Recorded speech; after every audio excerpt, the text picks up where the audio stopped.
रचना 107.8 FM Faridabad का पहला community radio station और मैं हूं दीक्षा आपके साथ। और फिर से करने वाले हैं हम एक खास मुलाकात आज हम एक ऐसी हस्ती से करने जा रहे हैं जो बहुत अच्छी गृहिणी नहीं है और आज भी अपने घर के कामकाज को बहुत अच्छे से खुद संभालती हैं।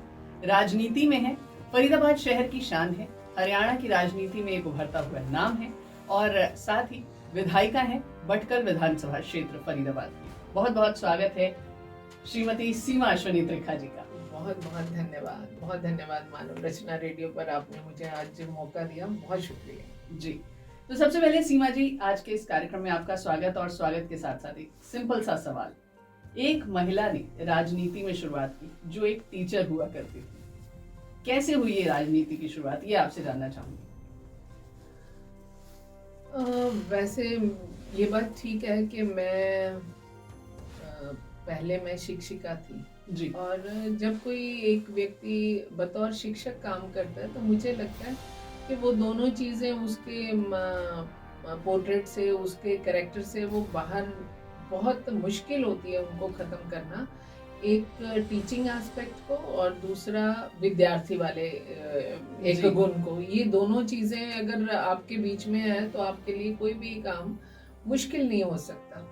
और जब मैं स्कूल में पढ़ा रही थी तो अचानक से हमें पता चला कि नगर निगम के चुनाव होने वाले हैं 2005 वाले, और उसमें जो बात थी वो ये था कि उस समय का वार्ड नंबर 15 जो था वो विमेन रिजर्व सीट हो गई जी।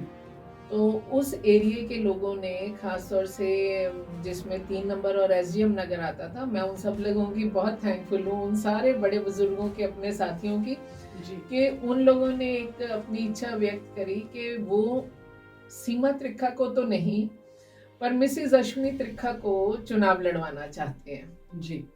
तो वो लोगों की एक, जिसे कहते हैं बड़े बुजुर्गों का आशीर्वाद रहा, लोगों का साथ रहा और उन्हीं की डिमांड पर, उन्हीं की मेहनत पर मुझे वार्ड नंबर 15 से चुनाव लड़ने का बतौर पार्षद एक मौका मिला। और उसमें क्योंकि एक व्यक्ति इसमें कुछ नहीं कर सकता, सहयोग ही सफलता है, तो वो सहयोग की सफलता मुझे मिली उसमें। और मेरा 2005 जो वर्ष था उसमें मेरा सीधे पार्षद के तौर पर मेरी इस फील्ड में एंट्री हुई। जी। अब मैं ये जानना चाहती हूँ, आपने जब पार्षद का चुनाव लड़ा तो आपने अपनी टीचिंग को छोड़ा होगा, उसके बिना तो आप पार्षद का चुनाव नहीं लड़ पाई होंगी। और एक पढ़ी लिखी स्त्री फरीदाबाद में उस टाइम में पार्षद बहुत कम चुनाव लड़ती थी। बहुत सारे ऐसे होते थे जो हस्बैंड अपनी वाइफ को लड़वाते थे और गाँव के इलाके से ऐसी राजनीति का एक इतिहास रहा है हमारे शहर का। सो ऐसी सिचुएशन में आपको कैसा लगा? अजीब सा नहीं लगा शुरू में कि नगर निगम में जाकर बैठना और वहाँ पर सेशंस अटेंड करना, बातचीत करना, फिर लोगों से मिलना?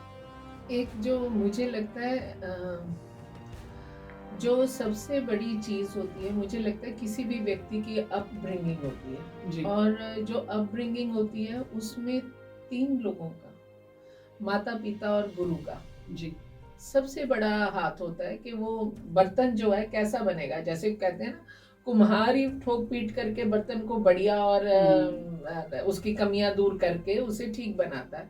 और मुझे ऐसे लगता है कि कोई भी व्यक्तित्व माता पिता और गुरु के बिना नहीं बन सकता, और अगर उसमें कहीं कोई कमी भी आ गई है तो मैं सोचती हूँ कहीं वो कमी उसके रचयिता से नजरअंदाज हो गई होगी।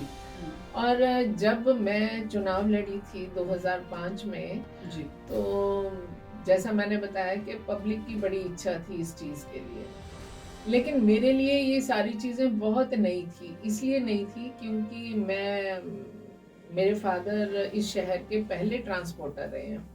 1956 से वो ट्रांसपोर्ट रन कर रहे थे। अभी लास्ट ईयर उनकी डेथ हुई, लेट श्री कैलाश चंद्र मल्होत्रा जी। और दूसरी तरफ मुझे जो मेरे लाइफ पार्टनर हैं वो शहर के एक मतलब मैं कहूँगी बहुत सोशल एडवोकेट हैं, एडवोकेट अश्विनी त्रिखा जी। तो इन दोनों परिवारों का मुझे हर तरीके का बेनिफिट मिला और दोनों ही परिवारों से मुझे, मेरे परिवारों से, दोनों से मुझे एक बड़ा स्ट्रॉन्ग, जिसे कहते हैं ना विल पावर और मॉरल बूस्टिंग, जी दोनों चीज़ों का बहुत ज़्यादा समावेश होकर के मेरे को बताया गया। और जब मैं बतौर काउंसलर काम करना शुरू किया, तो आप ये बात मैं बिल्कुल बताते हुए मुझे कहीं गुरेज नहीं करूँगी। जी हालांकि मैं एमए साइकोलॉजी के साथ साथ लॉ क्वालिफाइड हूँ, एलएलबी जी भी हूँ, और कंप्यूटर में मैंने प्रोग्रामिंग में डिप्लोमा भी किया हुआ है, बतौर टीचर काम किया। उसके बावजूद दोनों फील्ड्स डिफरेंट थी। जी मैंने रोज जा करके डेली, मैं सुबह 9 बजे नगर निगम पहुंच जाती थी, और 1 बजे तक पूरे नगर निगम में क्या होता है, मेयर ऑफिस में कैसे लोग आते हैं, कैसे काम होता है, वो मैं वहां पे बैठ के प्रैक्टिकली सीखती थी। मैंने बहुत समय दिया, और वो आप में अगर थोड़ा भी जज्बा है सीखने का, तो सीखने वाला तो किसी से भी सीख ही लेता है। तो वो मैंने लोगों से बहुत कुछ सीखा। जहाँ मुझे त्रिखा साहब की गाइडेंस मिली, जहाँ मेरे फादर की मिली, वहीं पर लोग भी मेरे लिए इसका कारण बने। बिल्कुल। और शायद यही वजह थी कि आप उसके बाद एक बड़ी पार्टी की टिकट लेकर भी आगे एमएलए का चुनाव आपने लड़ा। सीमा जी, आपने राजनीति की शुरुआत करी, एक शिक्षिका से आपने शुरुआत करी, अपने नगर निगम चुनावों के साथ भारी मतों से आपकी जीत हुई, लोगों ने आपको उस राजनीति में उतारा, आप लोगों के साथ राजनीति में आए। लेकिन उसके बाद का सफर जो रहा है, आप विधायिका बनी, आप सीपीएस भी बनी हरियाणा सरकार में, और अभी भी विधायिका हैं, और आपकी एक बहुत अलग सी छवि है। क्योंकि जब कोई व्यक्ति एक बड़े ओहदे पर चला जाता है तो वह आम जनता को थोड़ा भूल जाता है, लेकिन आप एक रबड़ की चप्पल पहनकर आम जनता के बीच चुनाव प्रचार के अलावा वैसे भी जाती हैं। मतलब कोई ऐसा नहीं होता कि नहीं सिल्क के कपड़े ही पहनने हैं, बहुत सिंपल सी छवि है आपकी, और आप बिना किसी सिक्योरिटी के साथ, बिना किसी लाव लश्कर के साथ कहीं भी अकेले चली जाती हैं और आम जनता के बीच में चली जाती हैं। लेकिन एक महिला के लिए राजनीति में कितना मुश्किल सफर होता है, ये मैं आपसे जानना चाहती हूँ, और मैं उम्मीद रखती हूँ आप एकदम जेन्युइन जवाब देंगे इसका। देखिए, सबसे बड़ी बात इसमें कोई शक नहीं है कि महिलाओं के लिए चैलेंजेस जो हैं, अगर पुरुषों से कंपेयर किए जाएं तो ज़्यादा होते हैं जी। उसकी सबसे बड़ी वजह हमारे अपने समाज में, हमारे अपने परिवारों में शामिल होती है कि अगर हम भारत के संस्कारों की और भारत के पूरे कल्चर की बात करें, संस्कृति की बात करें, तो भारत के अंदर जो कन्या पूजन है जी, जो माँ का सर्वश्रेष्ठतम दर्जा है, वो कहीं ना कहीं औरत को, बेटी को, बेटियों के हम चरण धोते हैं। और मैं ये बात खुद भी मानती हूँ और मेरे जैसे बहुत लोग मानते हैं कि माँ का दर्जा, पिता का दर्जा भगवान से भी पहले है। तो जब हम माँ को सबसे ऊपर रखते हैं तो कहीं ना कहीं हम औरत को सबसे अधिक मजबूत भी दिखाते हैं। पर जब औरत बिल्कुल सिपे सलार बन करके बाहर निकलती है तो उसके लिए वाकई में चैलेंजेस बहुत सारे होते हैं। पर एक चीज मैं इसमें जोड़ूंगी कि जब हम बच्चों की अपब्रिंगिंग कर रहे होते हैं, हम अक्सर सुनते हैं, हमारे देश के आदरणीय प्रधानमंत्री मोदी जी ने भी बेटी बचाओ अभियान हरियाणा के पानीपत से शुरू किया। और मुझे ध्यान है कि एक लाइन ये भी थी कि हम बेटियों को टोकते हैं, पर क्या कभी बेटे से भी पूछा है हमने? और मैं सोचती हूँ कि ये जब हमने बेटियों को ज्यादा टोकना या हमने बेटियों को ज्यादा जिम्मेवारी देनी शुरू करी, वहीं से हमने बेटी को मजबूत करना शुरू कर दिया।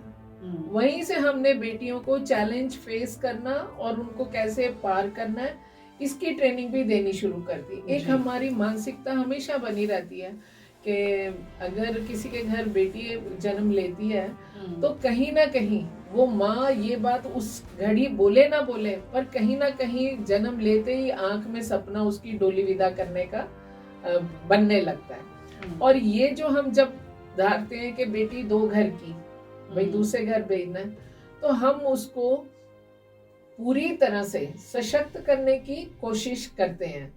और जब वो बेटी समाज में निकलती है और पुरुषों को भी पछाड़ने लगती है, चाहे वो राजनीतिक क्षेत्र हो, सामाजिक क्षेत्र हो, परिवार में भी बहुत जगह आप देखते हो कि कभी कभी अभिमान पिक्चर की स्टोरीज बनने लगती हैं।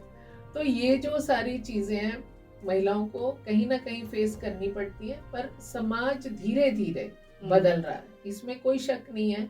कि आज देखो ना, मुझे इतनी खुशी हो रही है कि मैं मानव रचना पे बैठी हूँ एक महिला का इंटरव्यू दूसरी महिला ले रही है। जी तो ये कहीं ना कहीं उन चुनौतियों को पार करके पहुंची हुई महिलाएं हैं, और आज हम लोग अपनी बेटियों को उस नजरिए से और सशक्त करना चाहते हैं, और मैं कहती हूँ होनी भी चाहिए। तो जब आपको रास्ता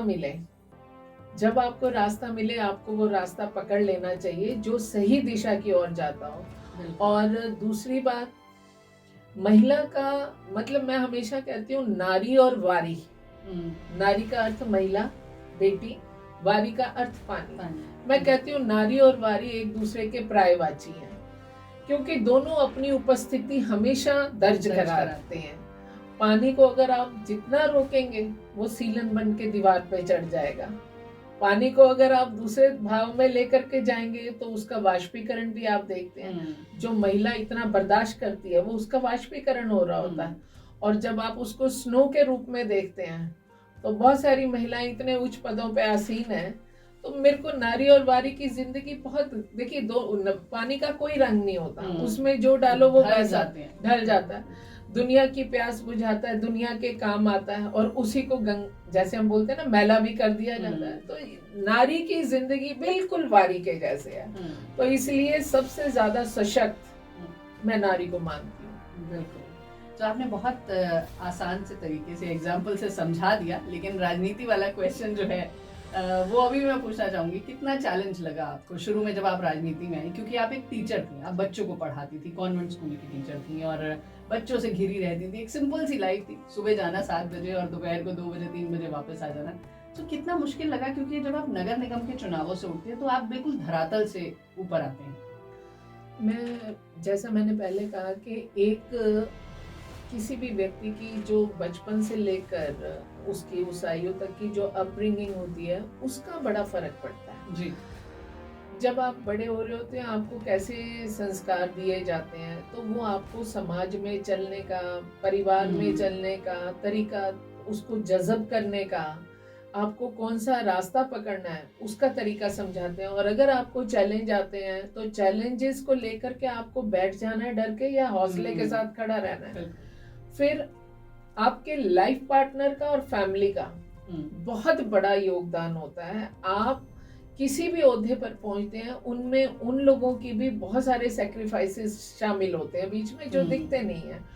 और मेरे साथ एड ऑन में क्या रहा कि मेरे को 3 बार बीजेपी ने विधानसभा का मौका दिया, जिसमें 9 में हमारी भटकल को मैं लूज कर गई जी। और 14 और 19 में, 19 का चुनाव और 14 का दोनों चुनाव बहुत टफ चुनाव थे हमारे लिए, क्योंकि एक आम साधारण घर से निकली हुई बेटी और जिसको कोई बिजनेस का नहीं है सपोर्ट, फाइनेंशियल बहुत जबरदस्त सपोर्ट, फाइनेंशियल कुछ सपोर्ट नहीं, कहीं पर भी नहीं। और मैं आपको बताती हूँ कि मैं बहुत ज्यादा थैंकफुल हूँ फरीदाबाद के उन तमाम लोगों का जिन्होंने, मेरे को लगता है कि सत्ता को नहीं, चरित्र का साथ देने का एक अपना मन बनाया।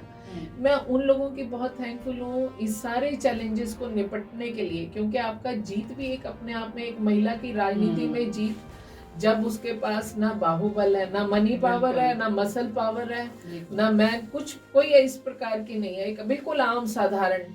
और मेरे जितने एकलव्य हैं, मेरे जितने स्टूडेंट्स हैं, उनका, उनकी फैमिलीज का, और बहुत सारे ऐसे लोग हैं जिन्होंने हर बार इस चीज को बताने की कोशिश करी कि नहीं, हम इसके साथ हैं। और वो जो उनका साथ था, वो जो उनकी ऊर्जा थी, वो उन सारे चैलेंजेस को निपटाने का काम, एक मेरे को भगवान की इतनी ब्लेसिंग्स रही हैं कि ये सब वो चीजें हैं कि कोई लोग तो छतरी के पीछे या अपने हाथ से सिर ढकने के घूमते रहते हैं, लेकिन ईश्वर ने इन तमाम लोगों की मदद से मेरे सिर पर छतरी करके भेजी, और वो छतरी मुझे हर चैलेंज से बचाती रही। और इस प्रकार से राजनीति में, चाहे मुझे सीपीएस का मौका मिला, विधायक का 2 बार मौका मिला, और उसका मैंने भरपूर फायदा अपनी इस भटकल, जो मेरी बहुत लाडली विधानसभा है।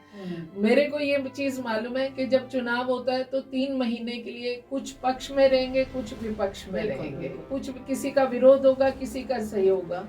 अल्टीमेटली होगा वो जो आप प्रारब्ध से लेकर आ रहे हैं, भाग्य से लेकर के आ रहे हैं, और आप उसे निभा कैसे रहे हैं। तो इन बिल्कुल। सारे चैलेंजेस को मैं ऑनेस्टी सबके के support से साथ, पार करते स्पिरिचुअलिज्म को साथ लेते हुए मैं करती हूँ दोनों बिल्कुल। चीजों को, इसलिए मन बल बढ़ा रहता है। बिल्कुल, मनोबल बढ़ा रहता है और ये मनोबल जो है वो हमेशा बढ़ा ही रहना चाहिए। सीमा जी, भटकल विधानसभा क्षेत्र जो फरीदाबाद के सबसे पुराने एरियाज में से एक है, यहाँ पर कंजस्टेड गलियां हैं, यहाँ पर बस्तियां हैं, यहाँ पर स्लम है, यहाँ पर चौड़ी सड़कें भी हैं, बड़ी कोठियां भी हैं और यहाँ पर मॉल्स भी बन गए हैं। लेकिन अभी भी बहुत सारी चीजें हैं जिनको हम देख रहे हैं शहर में कि डेवलप हो रही हैं और सड़कों पे बहुत ज्यादा खुदाई हुई पड़ी है। सो लोगों को अक्सर डाइवर्जन लेना पड़ता है और परेशान भी होते हैं, सुबह सुबह ऑफिस पहुंचने में लेट हो जाते हैं। मैं आपसे जानना चाहूंगी क्या विकास हो रहा है हमारे भटकल विधानसभा क्षेत्र में? 2015 में हमारी भटकल विकास रैली हुई थी और जिसमें माननीय मनोहर लाल जी जो हमारे मुख्यमंत्री हैं और थे, उनके द्वारा कुछ घोषणाएं की गई थी जी, जो हमें यहाँ पे लगा कि हमें ये मिलना चाहिए, ये मिलना चाहिए। हमने अपने हिसाब से डिमांड रखी और मुझे बड़ी खुशी हो रही है कि माननीय मुख्यमंत्री जी मनोहर लाल जी का आभार जताते हुए भटकल की जनता की ओर से, और साथ साथ दूसरा नाम जो मैं कभी नहीं भूलती हूँ वो है मेरे बड़े भाई आदरणीय चौधरी कृष्णपाल जी जो हमारे सांसद हैं, केंद्र में मंत्री हैं। इनके दोनों का सहयोग हमेशा मेरे को मिलता है और अति का मिलता है जी। मैं आपको बताना चाहती हूँ कि भटकल विधानसभा के, अगर मैं आपको सड़कों के बारे में बताऊं तो सड़कों को अगर आप लेंगे तो हमारी विधानसभा में लगभग 70% रोड्स जो है वो पूरी हो चुकी हैं जी। और जो आपको 30% अभी पेंडिंग दिखती हैं, इनमें से कुछ के वर्क ऑर्डर हैं, कुछ की फाइल्स बनी हैं और कुछ की फिजिबिलिटी का जो थोड़ा अभी नहीं हो सकता, तो उसको हम किसी ना किसी चीज में जिस भी हेड में वो आती होंगी हम उसको करवा करके देंगे जी। बस्तियों के अंदर भी हमने इंटरलॉकिंग टाइल्स, स्लम्स में भी इंटरलॉकिंग टाइल्स का, ट्यूबवेल्स का काम किया, लाइट्स पे काम किया। फिर मैं कहती हूँ जो सबसे बड़ी भटकल विधानसभा के लिए मैं सौगात मानती हूँ, स्मार्ट रोड्स आपके यहाँ पर अभी जो आप खास तौर से आप लोग मानव रचना आते हुए लेट हो जाते हो सभी, जी जी। उसकी वजह क्या है कि हमारी 2-3 जगह पर स्मार्ट रोड्स बन रही हैं। हमारी भटकल चौक से पटेल चौक तक 4 लेनिंग हम करा रहे हैं जो वहाँ के लिए एक बहुत बड़ा वरदान साबित होगी आने वाले समय में। और आपकी जो समन्वय मंदिर की रोड है A21A-B और D डिवाइडिंग रोड जो है वो भी स्मार्ट रोड बन रही है। फिर जो आपकी एशियन फ्लाईओवर से जो आपकी रोड आ रही है ये भी बहुत खूबसूरत बन रही है, अभी काम चल रहा है। जी। जब इसके रोड साइड्स बन जाएंगे तब आपको और इसकी लुक जो है शक्ल दिखाई देगी। मैं आपको बताना चाहती हूँ कि हमने माननीय मुख्यमंत्री जी से भटकल को एक अलग सब डिवीजन के तौर पर हमने मांगा तो उन्होंने तुरंत हमें दिया और आज भटकल सब डिवीजन बहुत बढ़िया काम कर रहा है जी। हमने एक यूनिवर्सिटी की मांग करी थी और मुझे खुशी है कि जो भारत की इकलौती स्किल डेवलपमेंट यूनिवर्सिटी है वो भटकल को माननीय मुख्यमंत्री जी ने दी। लेकिन साथ ही साथ दुदोला गांव की पंचायत को भी मैं बहुत धन्यवाद देना चाहती हूँ कि उन्होंने 82 एकड़ जमीन सरकार को दान में दे दी जी। और जब हमें कोई इतना सहयोग कर रहा है तो वो यूनिवर्सिटी हमने फिर उधर शिफ्ट करी जी। लेकिन फिर भी वो यूनिवर्सिटी की जो डिमांड थी वो अपनी जगह कायम रही क्योंकि मैं शिक्षिका रही हूँ और मेरे को ये लगता है कि हमारा फरीदाबाद इतना बड़ा जिसे हम बोलेंगे एरिया है, ऐसा टाउन है, ऐसा जिला है जो दिल्ली और आपका यूपी, राजस्थान, गुड़गांव चारों तरफ से सराउंडेड बाय है। एनसीआर तो हम लोग आते ही हैं जी। माननीय मुख्यमंत्री जी ने उस पर भी अपनी मोहर लगाई और बहुत जल्द भाकड़ी गांव में जेसी बोस YMCA यूनिवर्सिटी का उद्घाटन माननीय मुख्यमंत्री के हाथों द्वारा होगा जिसकी सारी कार्रवाई पूरी हो चुकी है। इसके अलावा अगर मैं आपको बताती हूँ, आप हमारा स्टेडियम जाकर के देखें जी। अब नाहर सिंह स्टेडियम लगभग शक्ल अपनी निकाल चुका, बाहर से दिखाई देता है। फिर उसके अलावा मैं आपको बताऊं तो ये जो भटकल विधानसभा का जो बस स्टैंड है, बस अड्डा है जो हमारा जी, अभी वो काम उस पे लगा हुआ है और ये हरियाणा का इकलौता पहला PPP मॉडल का बस स्टैंड है जो यहाँ बनने जा रहा है जी। जिसका काम चल रहा है जी। एक मैं सोचती हूँ कि एक जिले के लिए उसका बस अड्डा, स्टेडियम, यूनिवर्सिटी, एजुकेशन हब होना ये बहुत इंपॉर्टेंट चीजें हैं। फिर उसी दौरान हमने इनसे पासपोर्ट ऑफिस की डिमांड करी कि इतना बड़ा इंडस्ट्रियल टाउन है तो भाई हमारे पास पासपोर्ट ही नहीं है, वो भी पूरी हुई। जी। और मैं माननीय मोदी जी का भी धन्यवाद इसलिए साथ साथ करना चाहती हूँ, केंद्र सरकार का भी, कि आप ही के विधानसभा में आने वाला रेलवे स्टेशन जी वो भी अल्ट्रा मॉड बनाया जा रहा है केंद्र सरकार की, और हरियाणा सरकार केंद्र सरकार की तरफ से बहुत ही खूबसूरत तरीके से वो बन रहा है, जिसमें हम कहेंगे कि दोनों सरकारों का समावेश होता है। हमारे शहर का है, हमारी विधानसभा में है। आपको मैं बताऊं, इसके साथ थोड़ा सा और बताना चाहूंगी। हमारा वार्ड नंबर 21 है जहां सूरज कुंड जिसमें आता है जी। और आपको हैरानी होगी कि हमारी जब सरकार बनी थी तब 48 साल हुए थे हरियाणा बने में जी। आज 54 साल हो गए, यानी कि 6 साल पूरे हो गए। और आपको हैरानी होगी, इसी सूरज कुंड के एरिया में सीवरेज लाइन किसी सरकार ने नहीं डाली। शिव दुर्गा विहार, लकड़पुर, दयालबाग, कहीं सीवरेज लाइन का काम नहीं किया गया।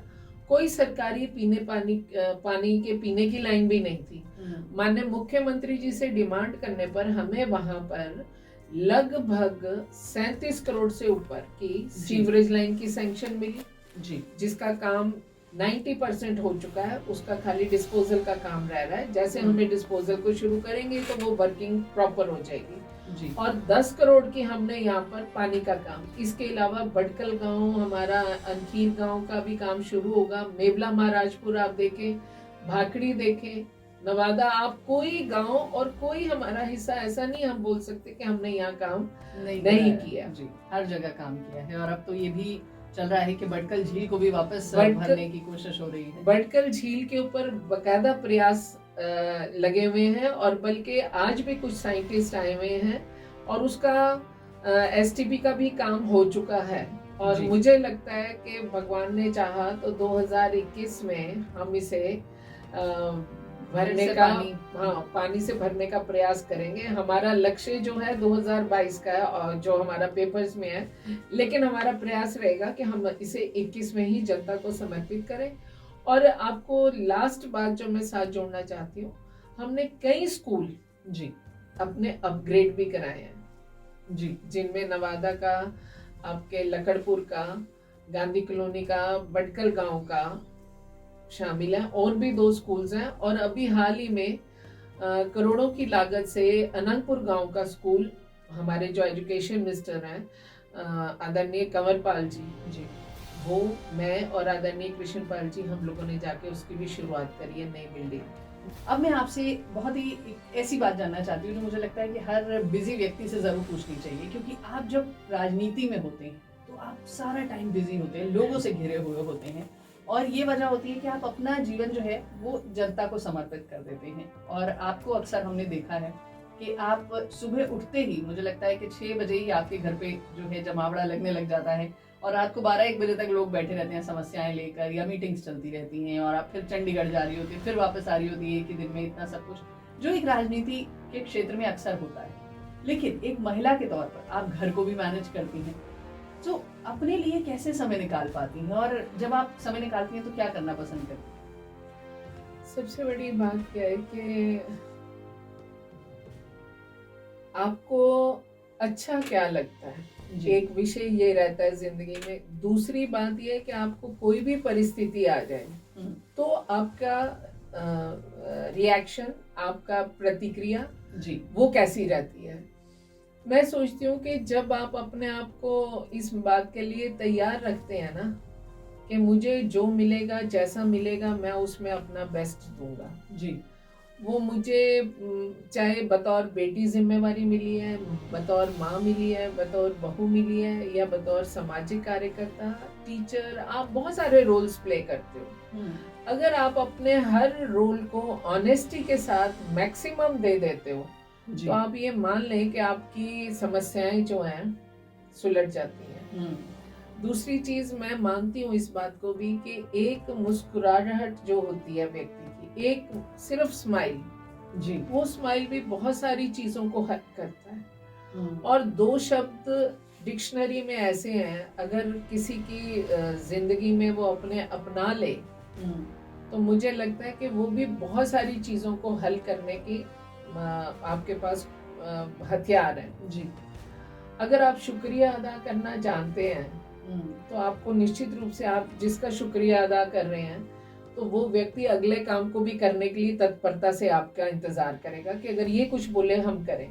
और यदि आपको झुकने की आदत है, गलती मानने की भी आदत है, तो वो भी आपको कभी रोक नहीं सकती। जी। तो मैं सोचती हूँ कि आप कितने भी मसरूफ हो, किसी भी लाइन में काम कर रहे हो, इन चीजों को अपनाना जरूर चाहिए। जी। और टाइम मैनेजमेंट तो किसी भी व्यक्ति के अपने हाथ में होता है। मैं अक्सर जब महिलाओं के साथ बैठती हूँ तो मैं महिलाओं को भी ये बात बोलती हूँ, हमारी भारतीय जनता पार्टी की जब महिला मोर्चा की बैठक हो या इन जनरल भी बैठती हूँ मैं कभी, तो मैं कहती हूँ मेरे पास भी वही 24 घंटे हैं जो आपके पास है। जी। और मैं इतनी बड़ी बात आपको बोल रही हूँ और बिल्कुल सच है, आप कभी देख सकते हैं। मैं वैसे सुबह 5 साढ़े 5 उठती हूँ और मेरी कोशिश ये होती है कि मेरे घर में ब्रेकफास्ट और डिनर, ये 2 चीजें मैं खुद बनाती हूँ। जी। मतलब ये मेरी रूटीन है कि मैंने नाश्ता भी बनाना है और रात का खाना भी बनाना है। जी। और बाकी काम भी साथ में पूरे करने हैं। हाँ, कभी मैं रात के समय अगर लेट हो जाऊं तो जो बहुत सारी चीजें जो 10 मिनट्स लेती हैं, तो कोशिश होती है साथ में एक चीज बना जरूर दूं। जी। और इस तरीके से आप अपने परिवार को जो एक अपना इमोशनल टच देना चाहते हो और जिसकी भूख आपको भी होती है, वो आपका पूरा होता है कहीं ना कहीं। और समाज में आप जिंदा ही इसलिए हो कि लोग आपको प्यार करते हैं। बिल्कुल बिल्कुल। वही लोग जिंदा रहते हैं जिनको लोग प्यार करते हैं। नहीं तो भूलने को तो आदमी किसी को भी भुला सकता है, बहुत से सूरज निकले और डूबे। तो ये मैं तो आपके माध्यम से इस बात के लिए जनता का भी बहुत दिल से धन्यवाद करना चाहती हूँ। यानी आसमान में चमकने के लिए आपको लोगों के बीच प्यार जो है वो बांटना पड़ता है। जरूरी है। जी बिल्कुल। अब सीमा जी, चलते चलते बस आपसे ये पूछना चाहूंगी, उन महिलाओं के लिए क्या मैसेज देना चाहती हैं जो आज आपको सुन रही हैं, या उन लोगों के लिए खास तौर पर से जो राजनीति में भी आना चाहते हैं और घर परिवार के साथ समय भी बिताना चाहते हैं?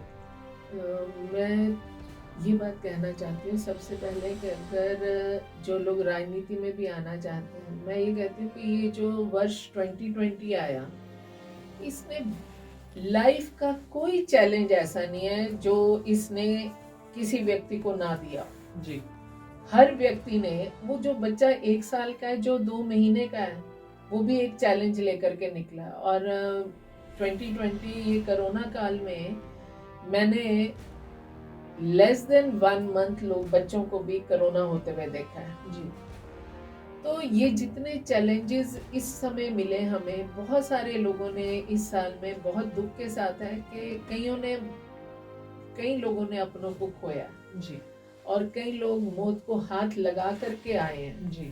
और जब आदमी इतनी वेदना देखता है, कुदरती बात है, वेदना के साथ ही संवेदना उत्पन्न होती है। जी। तभी आदमी इमोशनल और सेंसिटिव होता है और यही चीजें उसकी सोच को, उसके व्यवहार को बदलती हैं। जी। मैं ये कहती हूँ कि हमारे पास जो भी कुछ है, यहाँ से स्थायी निवास नहीं है। धरती हमारा स्थायी निवास नहीं है और हमें वो चीज कैरी करके लेकर के जानी चाहिए। मैं पुनर्जन्म में बहुत एतबार रखती हूँ, क्योंकि देखिए, मैं एक ट्रांसपोर्टर के घर में जन्मी और एक मेरे father in law late Shri V P Trikha ji, वो रेलवे एम्प्लॉय थे। मेरे हस्बैंड एक एडवोकेट है। मैंने जिंदगी में नहीं सोचा था कि मैं कभी राजनीति में आऊंगी। मैंने कभी नहीं सोचा था कि मैं पार्षद, विधायक बनूंगी। लेकिन डेस्टिनी आदमी को खींच करके लेकर के जाती है और वो आपको मौका देती है, आपको संवरने का भी देती है और बिगड़ने का भी देती है। जी। लेकिन ईश्वर का दिया हुआ विवेक जो है, उसका काम जरूर लेना चाहिए। दूसरे के साथ ईमानदारी से रहना चाहिए, जो हम अपने लिए सामने वाले से अपेक्षा करते हैं। 2020 ने सबको सिखाया। कहते हैं समय से बड़ा शिक्षक कोई भी नहीं है। जी। तो ये एक ऐसा शिक्षक है जो आज सबको सिखा करके जा रहा है। और मैं एक ऐसी उम्मीद करती हूँ कि 2021 जो है वो सबकी जिंदगी में खुशनुमा, बढ़िया से रंग बिखेरता हुआ आए और सभी लोग मिल करके, जी, तभी जिंदा हैं जब हम सब एक हैं। जी, तभी जिंदा हैं जब हम सब निस्वार्थ हैं। और अगर हमें आगे बढ़ना है, वो चाहे हमारे परिवार के व्यक्ति को आगे बढ़ना है, उसके लिए बहुत जरूरी है कि हमारे देश की अखंडता कायम रहे। हमारी आपसी कुछ भी मन मुटाव हो, हम किसी भी विषय पर आपस में मन भेद भी रखते हो, मतभेद भी रखते हो, लेकिन देश भेद नहीं होना चाहिए, देश का भेद ही किसी को नहीं होना चाहिए। जी तो राष्ट्र एक रहना चाहिए। और जो बहनें, जो मेरे भाई, जो लोग राजनीति में आना चाहते हैं, राजनीति बहुत बहुत बहुत अच्छी जगह है। जी रामायण में ऐसा लिखा है कि तपो राज और राजो नरक। जब परिवार और किस किस का तप मिलता है तो तब किसी व्यक्ति को राज्याभिषेक होता है, और जब राज्याभिषेक हो जाता है तो उसका रास्ता नरक को जाता है। जी। नरक के रास्ते में जाने से बचना चाहिए, झूठ नहीं बोलना चाहिए, लारे नहीं लगाने चाहिए। सच कितना कड़वा हो, ना हो तो ना कह दे, हाँ है तो हाँ कह दे। और इसी भावना के साथ कि साफ चले, सही चले, सुरक्षित जिए और आने वाला समय बहुत खुशनुमा हो। बहुत बहुत बधाई, बहुत बहुत धन्यवाद। जी। तो जीवन में सच्चाई का साथ दें, झूठ ना बोलें, राजनीति में जाएं, लेकिन सच्चाई के साथ जाएं। जो गलत है उसे गलत कहें, जो सही है उसे सही कहें, और तभी आप जीवन में आगे बढ़ सकते हैं। सीमा जी, बहुत बहुत शुक्रिया हमसे बातचीत करने के लिए, और बहुत सी बातें आज आपने बताई इसके लिए बहुत बहुत शुक्रिया। बहुत समय निकाला इसके लिए बहुत बहुत धन्यवाद। बहुत शुक्रिया। तो एक खास मुलाकात में आज बस इतना ही। मुझे यानी दीक्षा को दीजिए इजाजत। आज हमने मुलाकात करी एमएलए भटकल विधानसभा क्षेत्र श्रीमती सीमा अश्विनी त्रिखा जी से। बहुत सी बातें जानी इनके जीवन के बारे में, राजनीतिक सफर के बारे में और सफलताओं के बारे में।